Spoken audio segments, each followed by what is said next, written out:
नमस्कार साथियों, मैं आपका स्वागत करता हूं आपके अपने YouTube channel brainstorm of commerce में। और आज हम बात करने वाले हैं प्लस टू अकाउंट्स की।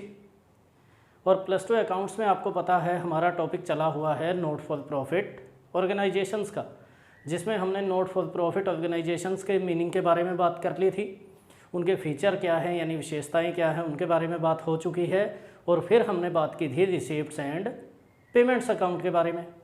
अगर आपने वो वीडियो नहीं देखे हैं तो उनका जो लिंक है वो आपको डिस्क्रिप्शन में मिल जाएगा। सबसे पहले आपको वो वीडियोस देखने हैं ताकि आपको पता चल जाए नॉन प्रॉफिट ऑर्गेनाइजेशंस होती क्या है, उनकी विशेषताएं क्या हैं, रिसीप्ट एंड पेमेंट अकाउंट के बारे में क्या कुछ बताया गया था।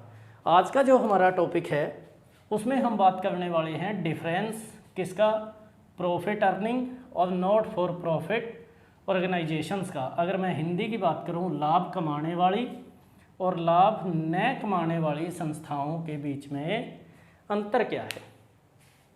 जैसा कि आपको पता है प्लस वन के अंदर आपने पढ़ा होगा सोल ट्रेडरशिप या सोल प्रोप्राइटरशिप के बारे में। उसमें हमने बात की थी प्रॉफिट की, प्रॉफिट कैसे कमाया, कितना कमाया, ट्रेडिंग अकाउंट था, प्रॉफिट एंड लॉस अकाउंट था। उसके बाद बात हुई थी बैलेंस शीट की, तो वहाँ से आप पढ़ के आए हो सोल ट्रेडरशिप के बारे में। प्लस टू की यदि मैं बात करूँ, थोड़ा बहुत आपने चैप्टर के नाम देख लिए होंगे। पार्टनरशिप है, कंपनी अकाउंटिंग है, वो सारी की सारी ऐसी ऑर्गेनाइजेशन हैं जो प्रॉफिट कमाने के लिए काम कर रही हैं। लेकिन जो नॉट फॉर प्रॉफिट ऑर्गेनाइजेशन है, जिनको नॉन प्रॉफिट ऑर्गेनाइजेशन भी बोला जाता है, यानी लाभ न कमाने वाली संस्थाएं, ये काम करती हैं सेवा भाव से। ये लगभग वही बातें हैं सारी जो इनके मीनिंग में आती हैं। ध्यान से सुनना, ध्यान से समझना।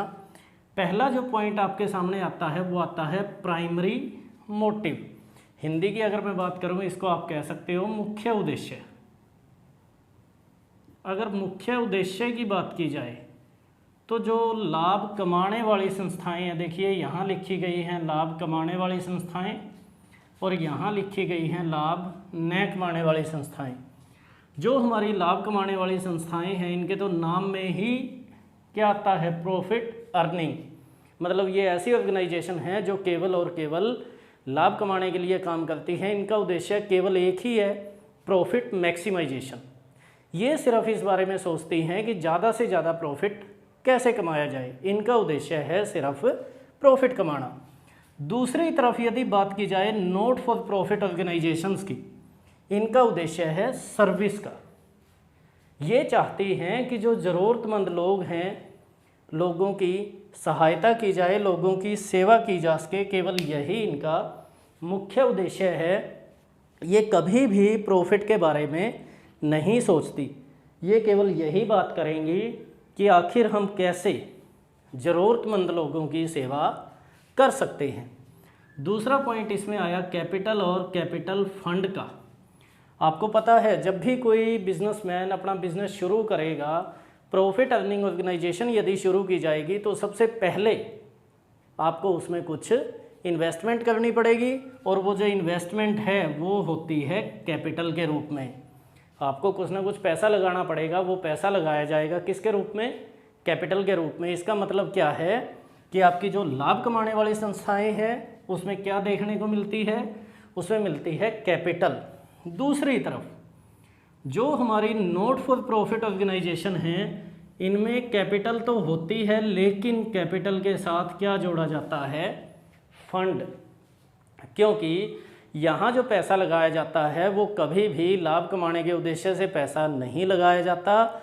यहाँ पैसा लगाया जाता है लोगों की सेवा करने के लिए, समाज की भलाई के लिए, सोशल वेलफेयर के लिए। यहाँ पूरा पैसा लगाया जाता है। अलग अलग लोगों के द्वारा पैसा लगाते हैं तो इसको नाम दे दिया जाता है कैपिटल फंड का। उसके बाद अगर बात करें फाइनेंशियल स्टेटमेंट, वित्तीय विवरण। वित्तीय विवरण की अगर मैं बात करूं, जो आपकी प्रॉफिट अर्निंग ऑर्गेनाइजेशन है, जैसे मैंने अभी बताया, ट्रेडिंग अकाउंट बनाती है जिससे ग्रॉस प्रॉफिट मिलेगा। प्रॉफिट एंड लॉस अकाउंट बनाएगी जिससे इन्हें नेट प्रॉफिट के बारे में पता चलेगा। और बाद में बनाई जाती है बैलेंस शीट जिससे इन्हें इनकी फाइनेंशियल पोजीशन के बारे में जानकारी मिलती है। लेकिन जब नॉट फॉर प्रॉफिट ऑर्गेनाइजेशन की बारी आएगी तो सबसे पहले बनाया जाएगा रिसीप्ट एंड पेमेंट अकाउंट, जिसके बारे में हम बात कर चुके हैं। अगले वीडियो में बात करेंगे इसके फीचर की। और साथ में बनेगा इनकम एंड एक्सपेंडिचर अकाउंट। उसके बाद बनाया जाएगा बैलेंस शीट को। जैसा कि आपको बताया था, नॉट फॉर प्रॉफिट ऑर्गेनाइजेशंस हैं, अकाउंटिंग का जो काम है इनको भी पूरा करना पड़ता है। और ये अपने अकाउंटिंग के काम में किस किस को शामिल करती हैं? Receipt and payment account, income and expenditure account और बैलेंस शीट को। इनके बारे में हम अलग अलग से पढ़ेंगे। जैसे अभी हमने शुरुआत कर रखी थी रिसीप्ट्स एंड पेमेंट अकाउंट की, इसके बाद इसके फीचर, फिर हम पढ़ेंगे इनकम एंड एक्सपेंडिचर अकाउंट्स और उसके फीचर के बारे में। फिर बात आई सरप्लस या प्रॉफिट की। देखिए, इसके तो नाम में क्या है, प्रॉफिट अर्निंग, तो ये काम करेगी प्रॉफिट कमाने के लिए। इसलिए यहाँ पर या तो प्रॉफिट आएगा या फिर लॉस आएगा। अगर इनकम ज़्यादा है, एक्सपेंडिचर कम है, तो होगा प्रॉफिट। और यदि इनकम कम है, एक्सपेंडिचर ज़्यादा है, तो होगा लॉस।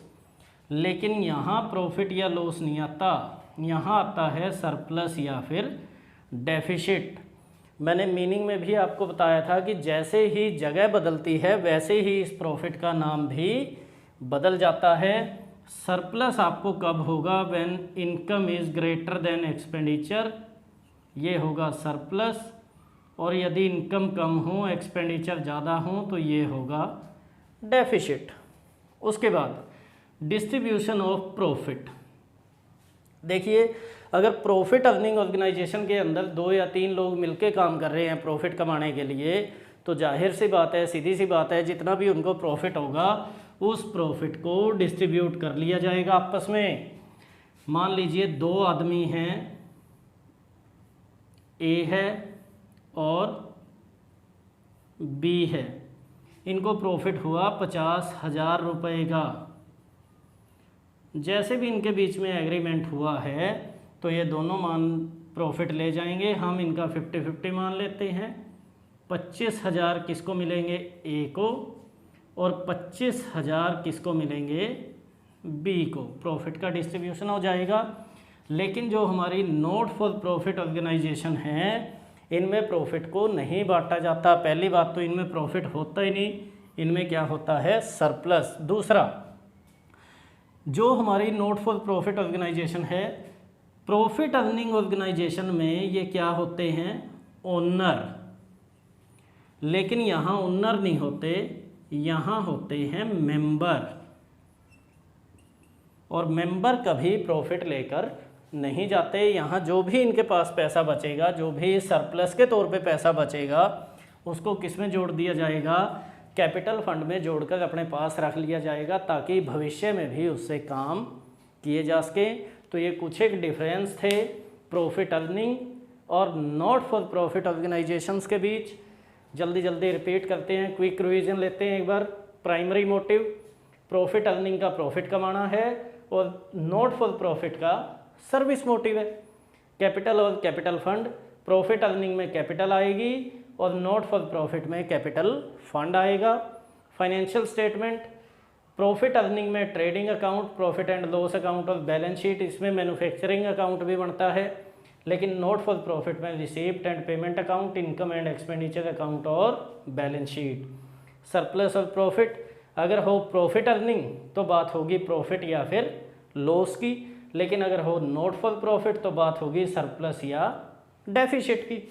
डिस्ट्रीब्यूशन ऑफ प्रॉफिट, अगर प्रॉफिट अर्निंग है, जितने भी ओनर होंगे उनके बीच में प्रॉफिट को बांट लिया जाएगा। लेकिन यहाँ ओनर नहीं, मेंबर होते हैं, और जो भी हमें प्रॉफिट होगा उसको बांटा नहीं जाएगा, कैपिटल फंड में जोड़ के अपने पास रख लिया जाएगा, ताकि भविष्य में उससे और भी समाज सेवा के, समाज कल्याण के, सोशल वेलफेयर के या सर्विस लोगों को दी जा सके, लोगों की भलाई के काम किए जा सके। ये था हमारा आज का एक छोटा सा वीडियो। उम्मीद है वीडियो आपको अच्छी लगी होगी, बताई गई बातें समझ में आई होंगी। अगर वास्तव में ऐसा है तो वीडियो को लाइक और शेयर करना बिल्कुल भी ना भूलें। और आपका जो साथ है, आपका जो प्यार है, आपका जो सहयोग है, आपके जो सुझाव हैं, कमेंट के रूप में हमें अवश्य दें।